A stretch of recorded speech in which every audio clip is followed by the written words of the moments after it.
그래서 오늘 발표드릴 논문 주제는 Learning to Localize Sound Source in Visual Scene이라고 해서 칼스트 권인소 교수님 연구실에서 연구하고 있는 알다 세노학이 일저자이고 교수님께서 이저자로 참여하신 논문입니다.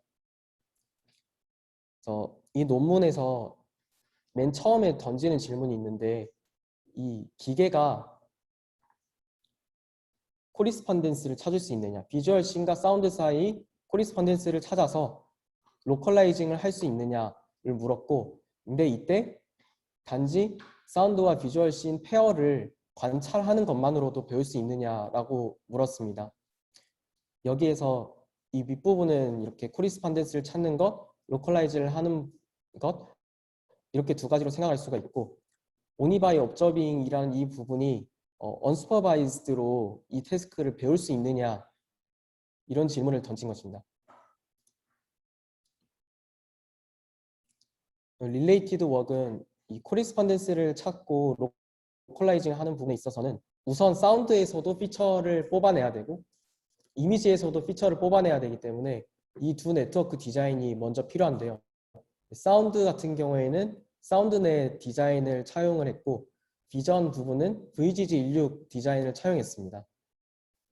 그리고 그럼 피처가 두 군데서 나왔을 텐데 이 서로 다른 모달리티 피처를 어떻게 연결할 거냐, 그런 질문이 나오는데 거기에 대해서는 어텐션 메커니즘을 사용했습니다. 사운드넷 디자인을 차용을 했고 그다음에 VGG16의 네트워크를 가져왔습니다. 프리트레인 된 걸 가져온 건 아니고 네트워크 구조를 가져왔습니다. 네, 그 논문에서 이 어텐션 메커니즘 관련해서 처음에 하는 얘기가 있는데 이 어떻게 두 모달리티로부터의 피처를 연결할 수 있느냐가 질문이었는데 1993년에 이게 다른 분야의 연구인데요. 아마 정신분석 아니면 심리학 쪽 연구인 것 같은데 여기에서 밝히기를 사람은 사운드를 들을 때 사운드 그 자체의 웨이브폼을 듣는 게 아니고 이벤트로서 듣는다고 얘기했습니다. 그러니까 우리는 여기에서 이 사람이 직접 보고 있지 않지만 이 사운드를 들었을 때 소리를 듣고 끝나는 게 아니고 이렇게 이벤트로서 받아들이게 된다는 겁니다. 그래서 만약에 우리가 이 브릿지를 잘 만든다고 하면은 그게 아마 이벤트를 잘 배우고 있다고 봐도 될 것 같습니다. 그래서 이 논문에서 가져오는 어텐션 메커니즘은 show, attend, and tell이라고 해서 이미지 캡션, 비주얼 어텐션을 통해서 이미지 캡션을 만드는 유명한 논문이 있었는데요. 그 논문에서와 같이 어텐션을 보려고 합니다. 여기에서 프리스비 단어에 대해서 어텐션이 여기 있다는 걸 맵을 뽑아낸 걸 볼 수 있고요. 이런 워드로부터 했던 것을 여기에서는 사운드에서 로컬라이즈를 하려고 하는 것입니다. 네, 그리고 언스퍼바이스드로 학습을 처음에 시켰다고 하고, 그런데 나중에는 그 언스퍼바이스드로 학습시킨 것에서 존재하는 문제들을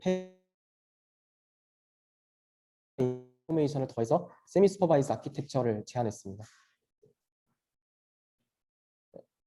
이게 전체 알고리즘이 이렇게 되고, 보시다시피 이 비주얼 CNN, 비전 네트워크를 통과한 피처가 있고 사운드 네트워크를 통과한 피처가 있어서 이 피처들을 가지고 로컬라이제이션, 여기서 어텐션을 보는 거고, 그 다음에 여기에서는 이 사이클이 돌면서 이게 같아져야 된다는 로스를 걸고 있습니다.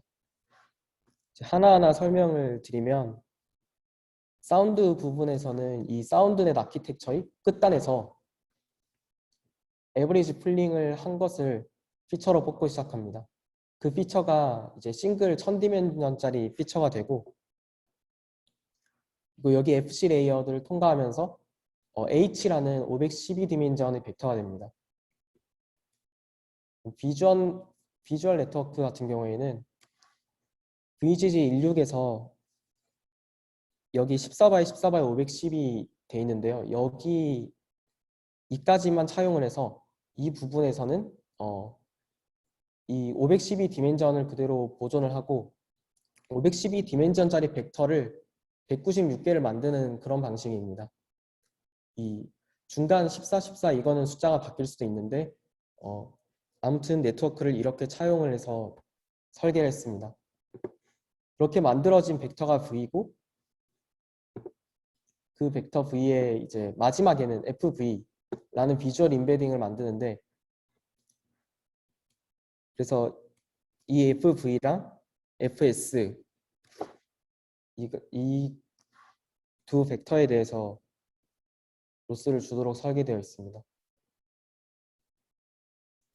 이 로컬라이제이션 모듈 어텐션 부분은 아까 H라는 512 디멘전짜리 싱글 벡터가 만들어졌다고 했고 그 다음에 512 디멘전짜리 벡터가 뭐 196개가 만들어져 있다라고 했는데 이 512 디멘전짜리 벡터들은 스페이셜한 그 위치에 대한 정보를 갖고 있기 때문에 이 두 벡터의 어떤 어텐션을 재는 연산을 통해서 어느 위치에서 어텐션이 있는지를 알 수 있습니다. 그래서 어떤 어텐션 메커니즘 G가 있어서 AI를 만들 수 있고 이 알파 I는 그냥 소프트맥스를 취한 거고요.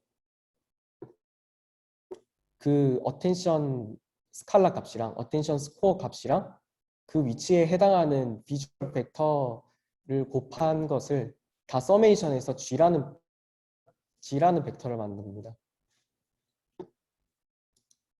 여기에서 어텐션 메커니즘 같은 경우에는 가장 단순한 것으로 두 개를 제안했는데 하나는 코사인 시뮬러리티를 재는 것이고 그 다음은 렐루 형태로 바꾼 것입니다. 자, 아까 이 FS랑 FV 사이에 로스를 준다고 했는데 이때 로스는 트리플렛 로스를 줬습니다.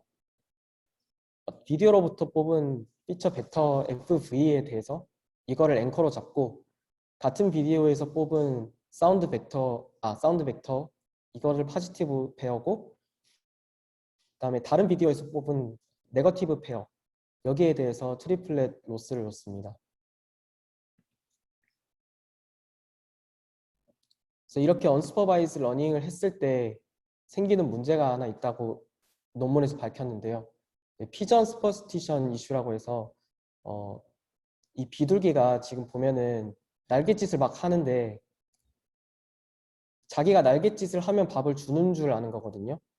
이 두 행동 사이에는 이 두 사건 사이에는 아무런 코릴레이션이 없는데도 그렇게 믿고 있습니다.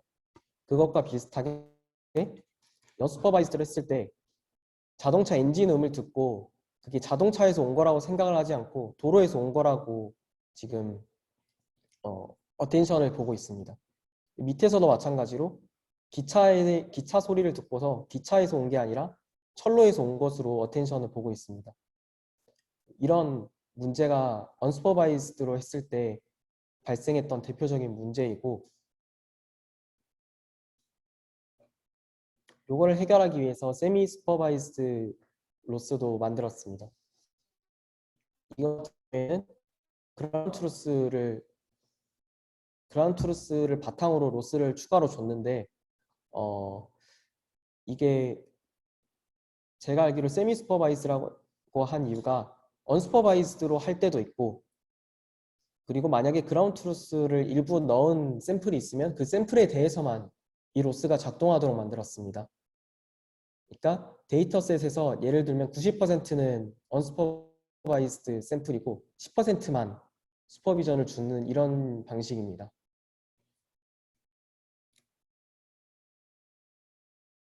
실험 결과를 보시면 언슈퍼바이즈드 네트워크에서부터 얻은 결과들인데요. 이렇게 대체로 일단은 잘 찾고 있는 모습을 볼 수 있습니다. 그리고 왼쪽은 같은 이미지에 대해서 사운드를 바꿔가지고 다른 사운드를 넣었을 때 어텐션이 어떻게 바뀌는지 그걸 봤습니다. 여기에서는 사람들 이제 워터 사운드를 줬을 때는 이렇게 사람이 아니라 밑에 워터를 어텐션을 보고 있고, 피플 사운드를 줬을 때는 사람들을 보고 있습니다. 그리고 이게 언스퍼바이즈드로 했을 때, 그 다음에 스퍼바이즈드로만 했을 때, 그 다음에 세미 스퍼바이즈드로 했을 때 이렇게 변화를 보여준 거고요. 근데 이것들은 다 비교적 잘 되는 예시여가지고 좀 변화가 잘 안 보이는 것 같습니다.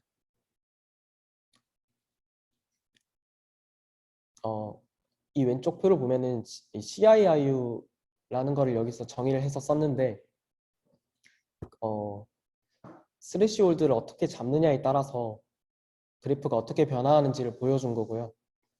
여기서 보시면 언스퍼바이즈드 10K가 보라색인데 이게 가장 성능이 안 좋고, 그 다음에 144K개까지 샘플을 늘렸을 때 노란색 같이 됩니다.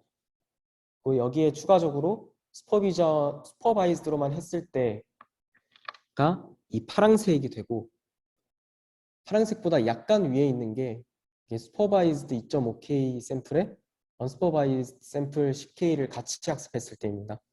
그래서 언스퍼바이즈드 샘플도 추가했을 때가 성능이 전반적으로 더 잘 나온다라고 주장하고 있습니다. 이 오른쪽 테이블을 보면서 제가 느꼈던 거는 테이블 디자인을 좀 잘한 것 같습니다. 여기서 언스퍼바이즈드 샘플 10K에 대한 거를 처음에 약간 베이스라인처럼 잡고 시작을 하고요. 그 다음에 언스퍼바이즈드 144K를 10K에 대비해서 보게 되고, 그 다음에는 이 언스퍼바이즈드 10K에 그러면 슈퍼비전을 이렇게 조금씩 늘리면서 주면은 성능이 어떻게 나아지는지 보자 해서 이렇게 원래 43이었는데 슈퍼비전을 조금씩 주니까 조금씩 올라갑니다. 그래서 이걸 보고 슈퍼비전을 프라이어를 조금만 줬는데도 성능이 많이 올라가는구나, 이렇게 느껴지는 테이블이었는데, 여기서 약간 제가 생각했을 때는 이 언스퍼바이즈드 샘플 만약에 144K개에다가 슈퍼바이즈드 샘플 2.5K개를 넣었으면 성능이 좀 떨어지지 않았을까 하는 생각이 약간 들었습니다.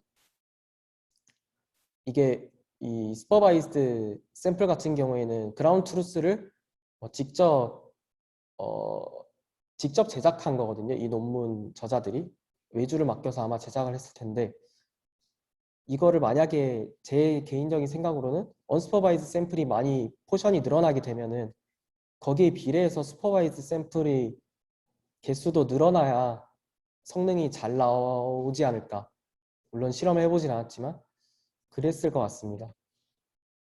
그래서 이 테이블은, 근데 테이블만 봤을 때는 이 프라이어를 조금만 넣어서 성능 개선이 되는구나 하는 점만 전달이 잘 되기 때문에 테이블 디자인이 잘 된 것 같습니다. 이 밑에 테이블은 이 하나의 샘플을 만들 때 서로 다른 사람들이 3명이 그 그라운드 트루스를 만들도록 되어 있는데, 그 3명 각각의 그라운드 트루스를 대상으로 했을 때 이 모델 성능 스코어가 얼마나 차이가 나느냐 봤습니다. 그래서 절대량에서 약간은 차이가 있지만 크게 차이가 없고, 또 그 분산 베리언스 같은 거를 쟀을 때도 차이가 굉장히 적어서 사람도 이 사운드 소스를 이미지 속에서 찾는 이런 태스크가 좀 모호해 보일 수도 있는데 사람들 사이에서도 그게 컨시스턴트하다, 그런 거를 보였습니다. 네, 그래서 논문의 컨트리뷰션은 이 사운드 소스 로컬라이제이션이라는 거를 러닝 베이스드로 했고, 또 벤치마크 데이터셋도 만들었습니다. 그리고 이 언스퍼바이즈드로 했을 때 이 문제에 대해서 얼마나 잘 풀 수 있는지 그거를 실험적으로 보였고, 네, 그리고 이 추후 연구에 대해서도 많은 방향을 제공했습니다. 가지고 다음번에는 이걸 할 수도 있고 다른 걸 할 수도 있는데, 우선은 그 방금 보여드린 논문인 Learning to Localize Sound in Visual Scene 그 논문의 약간 후속으로 다른 그룹에서 나온 논문이 있는데 네, 이 논문을 훑어봤더니 그 성능상으로는 더 좋다고 되어 있어서 왜 더 좋은지 어떤 방법을 썼는지 한번 알아보려고 합니다. 발표 여기까지 하겠습니다.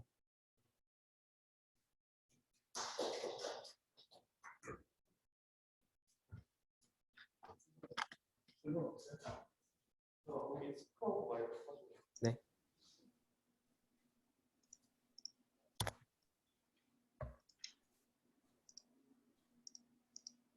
질문 없나요? 공유를 끄면 안 돼요.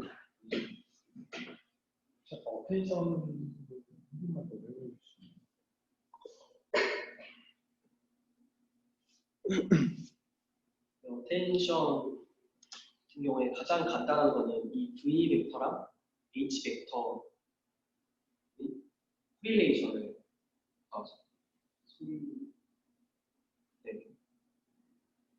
네, 마이크 여기. 공식으로 네, 그냥 내적하는 거거든요.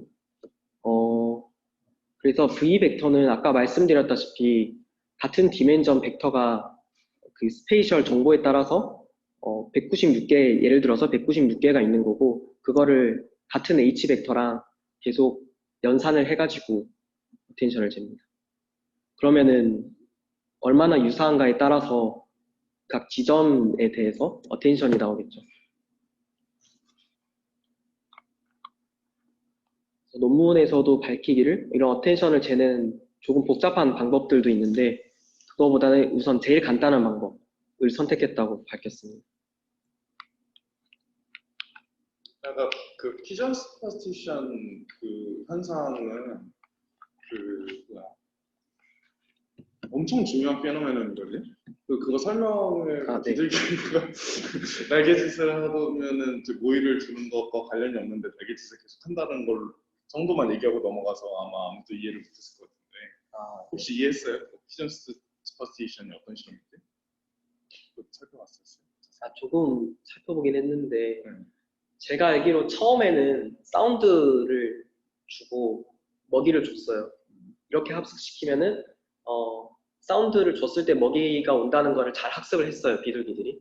그래서 사운드가 들리면은 밥이 오는구나 하고 먹이를 먹으려고 했는데 근데 그 다음부터는 사운드를 주지 않고 그냥 아무런 연관 없이 먹이를 줬어요, 주기적으로. 그런데 이 비둘기들이 거기에 뭔가 연관된 게 있을 거라고 생각하고 자기 행동이나 아니면 사소한 다른 것들로부터 상관없는 다른 것들로부터 이게 이런 행동을 하면 아니면 이런 일이 벌어지면 먹이가 나올 거야 이렇게 믿고서 행동을 하게 된다는 거죠. 그 실험이 지금 연속된 실험은 아니고 사실 두 가지의 실험이 있는데 비둘기를 나눠놓고서는 한 가지 스티뮬러스가 코릴레이션을 되게 높게끔 해서는 먹이를 줬고 한쪽은 그냥 랜덤한 시간에 그냥 랜덤하게 먹이를 줬어요. 그래서 아무것도 얘네들한테 강요하지 않았어. 그때 얘네들이 먹이가 줬는데 이 먹이가 왜 하늘에서 떨어졌는지 이해하려고 자꾸 하는 거야. 그러면서 뭔가 자기의 행동, 내가 머리를 살짝 흔들고 있었는데 먹이가 떨어진 것 같아. 그러면 걔가 그렇게 한번 생각하기 시작하면 머리를 조금 한 번 더 흔들어 볼까? 뭘 해볼까? 이러고서는 이것저것 시도를 해요. 근데 그 셋이 몇 가지 안 돼. 근데 그 셋을 3개를 막 돌아가면서 했어. 근데 그 중에 또 다음번에 먹이가 떨어질 때 내가 어떤 행동을 하고 있었던가. 그러면 이거 맞는 것 같은데? 하면서 점점 셀프 레인포스 되는 거예요. 그리고 항상 100% 내가 머리를 계속 휘젓고 있었더니 먹이가 떨어져. 내가 365일 머리를 휘젓고 있어. 근데 그러면은 먹이가 또 떨어지죠. 그럼 이거는 100%가 되는 거야. 확신이 되는 거예요. 이게 미신 현상의 근본적인 이유거든요. 그러니까 우리가 기우제를 지낸다든지 약간 사람도 미신 현상에 빠지는데 이 이유가 그 사람들이 맺을 수 있는 그 커절리티 인과 그거를 체크할 수 있는 거에 그 한도를 넘어가 버리면은 약간 이런 현상들이 발생을 해요. 근데 이게 동물들도 그런다는 거예요. 근데 여기서 얘기하고 있는 거는 머신러닝 알고리즘도 그런다는 거예요. 그러니까 한 번 잘못 에스티메이션 했는데 그게 생각보다 괜찮은 로스가 나왔어. 그럼 그 로스가 낮은 거라고 생각하고 트리비얼 솔루션으로 빠지는 거예요. 그러니까 예를 들어서 자동차가 있으면은 아스팔트가 있고 엔진 소리가 날 때 자동차보다 아스팔트가 훨씬 더 넓어. 그죠? 더 많이 보여. 그리고 훨씬 더 단조로워.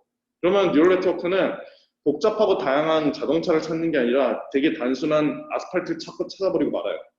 왜냐면은 자동차 엔진 사운드가 들렸을 때 아스팔트가 나올 확률이 100%거든. 그죠? 거의 100%거든. 자동차는 다 다르잖아. 그죠? 그러면 찾기가 더 어렵죠.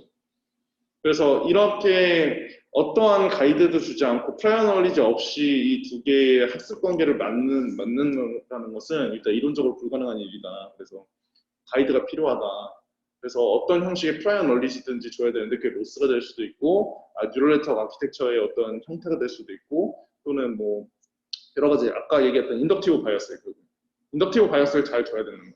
이게 다 프라이어 널리지를 통해서 하는 건데 근데 여기서는 그냥 세미 슈퍼바이저로 그냥 로스 조금 슈퍼비전 레이블 조금 주고 하자는 거죠. 그리고 지금 이 논문 리뷰한 게 그 파미 2020년도 버전 그거 아니고 11개월 버전이라서 실험이 아까 없었는데 언레이블드 저희 14만 4천 개 쓰면은 성능 올라가요. 그게 궁금했었어요.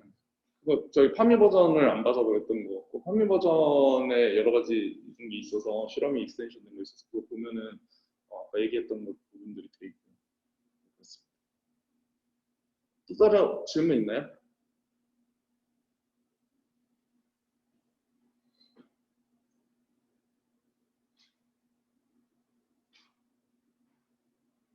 그리고 아까 그 피전 슈퍼스티션 관련해서 제가 생각했던 거는 이게 아무래도 사운드랑 비디오랑 이게 페어가 되어 있는 데이터를 쓰다 보니까 항상 사운드가 뭔가 있는 거를 데이터로 쓰는데 사실은 만약에 도로가 있는데 배기음은 없는 그런 데이터가 있었다고 하면은 이게 트리비얼 솔루션이 아니게 돼서 그쪽으로 찾지 않았을 텐데 근데 아무래도 데이터셋 자체의 한계도 있지 않나요? 바이어스가 네. 있어서 그렇죠. 그런 생각도 있어요. 그 데이터셋 바이어스도 있어요. 그것도 인덕티브 바이어스. 네. 데이터셋을 내가 큐레이션을 해가지고 사운드가 없으면 안 준다든지 뭐 이런 것도 이슈가 될 수 있어요. 그게 하나 이슈예요. 그 메커니즘 2가 도입된 이유가 그거예요. 그러니까 씬에서 어떤 이벤트가 없어. 사운드하고 그 관련이 좀 되게 적은데 그럼에도 불구하고 리스폰스를 띄워야 되냐. 네. 근데 그 메커니즘은 지금 이 논문도 그렇고 스티파니 버전도 그렇고 별로 없어요. 무조건 그게 인풋이 들어오면 무조건 연관성이 있다라는 걸 좀 가정을 하고 있고 그걸 조금 미티게이트 하기 위해서 렐루를 쓴 건데 메커니즘 2에서 그래서 조금 덜 하긴 해. 그렇지만 여전히 그런 두 개의 서로 상관관계가 없을 때 리스폰스를 아예 안 띄우는 캔슬 오프하는 그런 기능은 없다. 한 가지 이슈. 일단은 뭐 그렇습니다. 질문 없으면 여기서 마치도록 하겠습니다. 네, 수고하셨습니다.